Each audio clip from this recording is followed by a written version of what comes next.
And we've got our own weather impact to know about for the weekend ahead. Rob, that system moving our way? It is. We're going to see kind of as that system is weakening and pushing east, it will impact us. We'll get a little bit of the spillover as the storms move through sometime tonight. But I think by that point, it's certainly going to be weaker than what we're expecting to see in parts of the central plains for sure.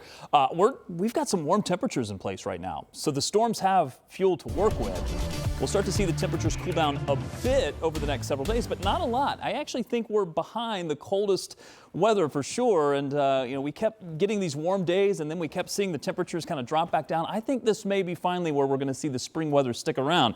Unfortunately, spring weather means this, the possibility of severe storms. Notice how it does spill into central Indiana.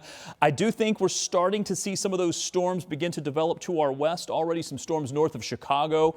We'll be watching that line to see how it develops along that front. There's a cold front here that eventually is going to sweep through, but it's going to stall a bit. And as it stalls, that means we're going to be left with storms that are going to hit the same location over and over and over just about through the entire weekend. So rain is certainly going to stay with us.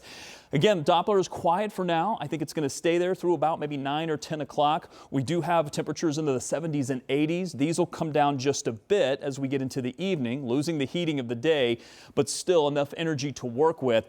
Models are maybe kicking out a couple of little sprinkles of showers as we get into the evening, but I really think the best chance for any storms is going to be after about 11 o'clock or so. I'd say between maybe 11 and midnight, we'll start to see these roll out of Illinois. We'll have that chance. You'll likely hear some rumbles of thunder during the overnight, after midnight, 1 or 2 in the morning, likely continuing through early morning, although the severe threat by this point I think is done. I think that severe threat is only going to be that initial line or two of storms that are going to roll through sometime between say midnight and maybe 2 or 3 in the morning. But watch how this axis of moisture just sits here. We're going to have wave after wave of storms into Saturday afternoon. There's your time stamp, continuing with maybe just a break and then another chance for some more storms Saturday evening. Then we get a break and then we get more storms into Sunday morning and then we get a break and then we get more storms. You see the pattern that we're in. I think this is really going to be an off and on stormy situation.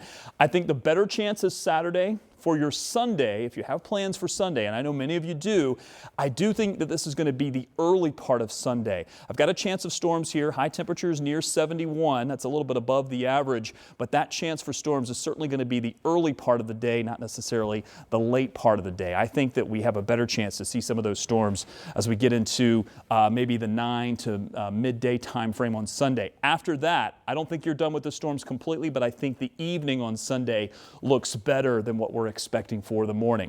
7-day forecast here. Saturday and Sunday both have a chance for rain showers, and this will all wrap up early Monday morning. Now, all together with this entire system, we could see 1 to 2 inches of rain, and then we'll get a break, then we'll dry out. I think Tuesday, Wednesday, and Thursday, we're looking okay. There's some indications we may see another system arriving sometime in the second half of next week. We'll have to play that by ear as we get a little bit closer to see if that's going to impact us. Mostly sunny, though, for Tuesday and highs in the 70s. That certainly looks nice. And it is nice weather outside, but sometimes people maybe hit the gas a little too hard. So we've got a couple of things, lots showing up on the board, actually. Let me see if I can go through all of these. There is an accident at Michigan Road at 86th. Watch for that. This is not on 465. It's actually on 86 at Michigan Road. We also have an overturned vehicle on 56 in Guyon. Watch for that. I believe the road is shut down westbound on 56. Want to take you to Interstate 70 eastbound, a typical location that we watch. This is where we have an accident that's occurred. It's got the left lane blocked. The traffic coming towards you, I believe, is headed eastbound towards the south split. The left lane and the shoulder are blocked. That's certainly going to cause a pinch point as we approach the peak of the traffic for the afternoon. We're also looking at some slowdowns on the west side on 465 heading southbound and northbound, although things look to be improving. Guys?